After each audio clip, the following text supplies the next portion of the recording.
kurang lebih seperti itu. Nah, untuk pertanyaan Mbak Tia, manajer tidak punya asisten ya, Mbak? Manajer bisa melakukan halnya dia sendiri, ataupun dia memiliki orang-orang tertentu yang membantu dia melakukan pekerjaan. Bisa disebut dia asistennya atau bawahannya dia. Jadi orang kepercayaan yang dapat membantu dia. Tapi manajer adalah tetap orang yang bertanggung jawab pada bidang itu. Itu.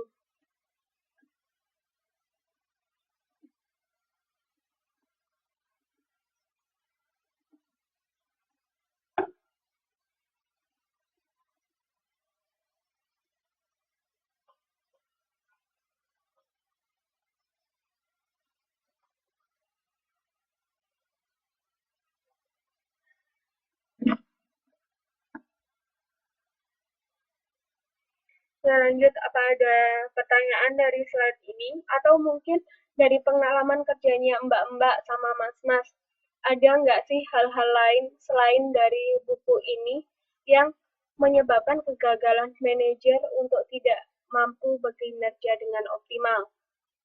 Kan mbak-mbak sama mas-mas kan apa lebih tahu di lapangnya seperti apa.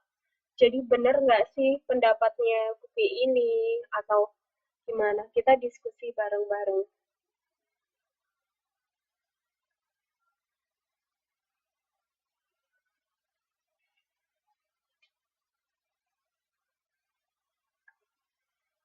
Ya, menurut Mbak Tia terjadi selisih paham antara manajer dan bawahan.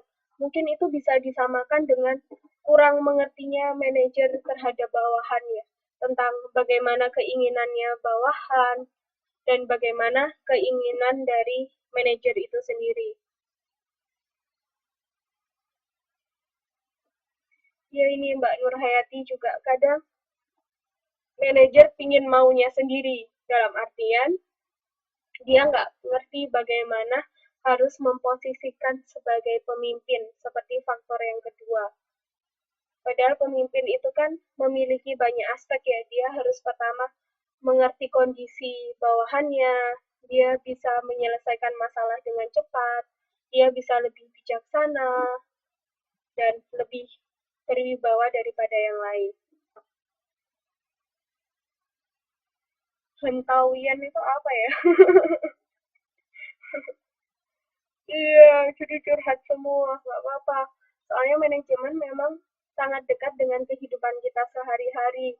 Dan di sini kan mbak-mbak lebih ngerti tentang kegiatan sehari-hari. Nah, slide selanjutnya ini adalah slide yang lebih menarik tentang bagaimana kita, dan mungkin ini lebih menarik dari mbak-mbak, untuk mbak-mbak. Jadi, slide selanjutnya adalah dia menjelaskan faktor-faktor yang diinginkan oleh bawahan untuk meningkatkan kerja mereka. Jadi yang pertama, rata-rata seorang pekerja itu dia ingin memiliki pekerjaan yang menarik. Dalam artian, dia sangat senang terhadap pekerjaannya, dia nyaman terhadap pekerjaannya.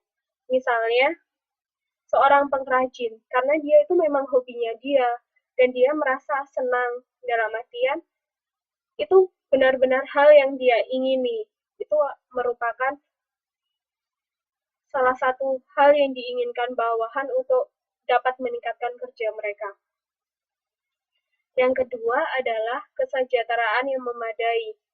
Dalam artian, dengan mereka bekerja itu, akhirnya mereka dapat mendapatkan kesejahteraan yang diinginkan oleh mereka, sesuai dengan pekerjaan yang telah dia lakukan. Yang ketiga adalah keamanan dalam pekerjaan. Jadi dia merasa aman terhadap pekerjaannya. Misalnya, pekerjaan yang dia lakukan itu jauh dari resiko kecelakaan. Dan pekerjaan yang dia lakukan itu juga jauh dari resiko terkena penyakit. Nah, itu merupakan salah satu faktor yang diingini oleh pekerja. Dalam artian dia ingin keamanan dirinya itu terjamin dalam pekerjaannya. Ya, selamat datang lagi buat Mbak Umi. Sempat terputus sebentar, tapi sekarang Mbak Umi udah masuk lagi. Nah, saya lanjutkan. Yang selanjutnya adalah dia juga menginginkan seorang manajer itu mengetahui atau menghayati terhadap pekerjaan yang dia lakukan, sehingga antara pekerja dan manajer itu saling menghargai satu sama lain. Jadi dia juga mengerti bahwa susahnya pekerjaan di sini di bidang ini itu apa sih, tantangannya dari pekerjaan ini seperti apa, kayak gitu. Nah, yang selanjutnya adalah suasana lingkungan yang baik, suasana lingkungan kerja yang baik. Jadi, suasana lingkungan yang kerja yang baik itu bisa banyak hal. Misalnya, kondisi tempat kerja itu bersih, aman, dengan teman-teman juga ramah, dekat, saling mengerti, dan sehingga timbul rasa nyaman untuk mereka bekerja setiap harinya. Selanjutnya adalah promosi sesuai kompetensi dan kontribusi. Misalnya kita kerja di pabrik ya, kalau kita melakukan kerja lembur, kita pasti akan dapat upah atau fee lembur. Nah, itu merupakan salah satu hal yang sangat kita inginkan. Dalam artian, semakin banyak pekerjaan yang kita lakukan atau kontribusi yang kita berikan atau prestasi yang kita berikan terhadap perusahaan, itu juga seimbang dengan apa yang kita dapat. Seperti kita dapat reward, dapat uang saku lebih, atau dapat promosi promosi jabatan yang lebih tinggi. Itu merupakan salah satu cara untuk meningkatkan motivasi pekerja itu sendiri. Dan yang selanjutnya, ia dapat uang tambahan. Dapat uang tambahan tetapi sesuai dengan pekerjaan yang mereka lakukan. Yang selanjutnya adalah dia merasa terlibat dalam kegiatan. Dalam artian, dia merasa bahwa dirinya itu dibutuhkan dalam pekerjaan itu sendiri. Misalnya, dia ahli dalam, dia teliti, orangnya teliti. Misalnya dia orangnya teliti, sehingga dia merasa terlibat, merasa dia memiliki kemampuan di hal itu, sehingga dia merasa senang melakukan kegiatan itu. Dan setiap pekerja selalu ingin dia merasakan terlibat dalam setiap kegiatan, sehingga dia merasa bahwa dirinya itu dihargai pekerjaannya. Orang-orang membutuhkan dia sebagai salah satu orang yang membantu atau memperlancar kegiatan dalam perusahaan. Yang untuk lebih mudahnya mungkin dia memiliki keahlian atau nilai plus di bidang itu, sehingga dia makin termotivasi untuk bekerja di lingkungan itu. Iya benar Mbak Tia sama Mbak Nur Hayati. Untuk ini Kustiah, Mbak Kustiah, Mbak Kustiah atau Mas ya? Mbak Kustiah, videonya memang nggak aktif. Mbak Kustiah maaf ya, nggak ada video, jadi cuma suara.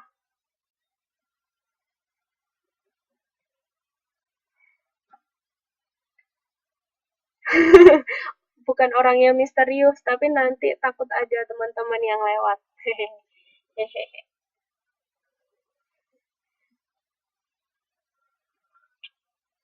Ya, kita lanjut ya buat Mbak Kustia nanti untuk lebih jelasnya nanti kita bisa mereview ulang di rekaman ataupun tanya by email ataupun Facebook kepada saya setiap waktu.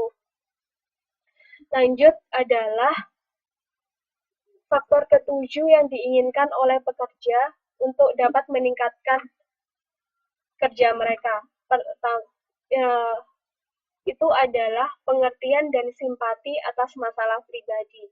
Contohnya seperti ini. Ketika kita dalam kondisi bergabung, kita ingin bahwa manajer ataupun teman-teman kerjanya kita mengerti tentang kondisi kita, sehingga kita diberikan seperti waktu libur beberapa hari ataupun hal yang sesuai dengan kebutuhan kita. Dalam artian, orang di dalam lingkungan kerja ini, dia saling peduli satu sama lainnya, sehingga dia simpati atas satu sama lainnya dan mengerti antara satu sama lainnya. Yang ke-9 adalah kesetiaan manajer pada bawahan. Jadi bukan hanya bawahan saja yang harus setia terhadap manajer, tapi manajer pun harus setia terhadap bawahan. Dalam artian, manajer dan bawahan itu merupakan satu kelompok atau satu tim yang harus bekerja sama mencapai tujuan. Sehingga kesetiaan manajer ataupun kesetiaan bawahan terhadap manajer itu harus saling ditumbuhkan satu sama lain, sehingga mereka saling percaya.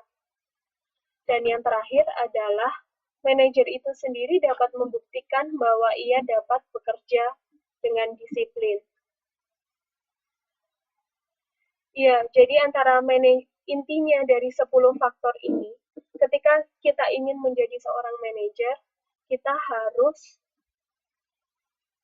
mengerti apa sih yang dibutuhkan oleh pekerja, sehingga kita dapat memposisikan diri sebagai pekerja, sehingga kita lebih mudah mengatur atau memotivasi pekerjanya kita seperti apa.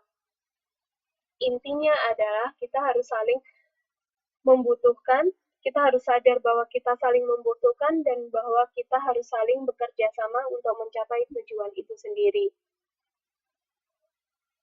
Ya, kita harus saling memahami dan mengerti juga. Nah, kalau mau jadi manajer, 10 hal ini harus kita ketahui, sehingga mempermudah kita untuk menjadi seorang manajemen yang baik.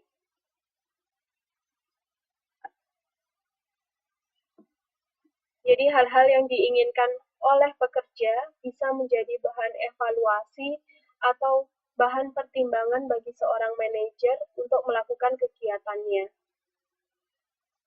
Nah, kalau mau jadi manajer idaman, itu dia harus belajar tentang manajemen. Jadi nanti kalau teman-teman sudah belajar manajemen di universitas terbuka, teman-teman bisa naik tingkat jadi manajer idaman.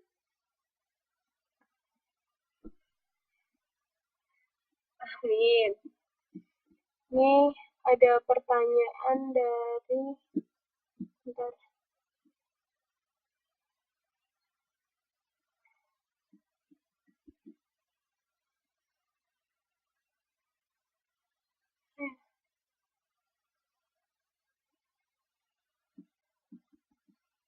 Nggak bisa nih.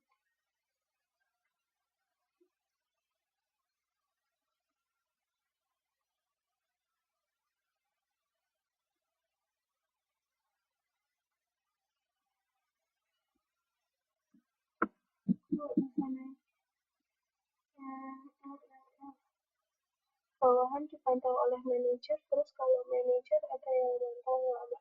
Manajer itu bisa dipantau, manajer tergantung. Jadi kadang manajer ada yang dia berfungsi juga sebagai pemilik perusahaan. Ada juga manajer yang posisinya di bawah pemilik perusahaan. Jika manajer itu di bawah pemilik perusahaan secara struktural, maka dia dipantau oleh si pemilik perusahaan itu sendiri. Sedangkan kalau perusahaan itu dipimpin dan dimanajeri, dimiliki dan dimanajeri sendiri oleh manajer tersebut, maka secara struktural dia tidak ada yang memantau. Dalam artian dia memang merupakan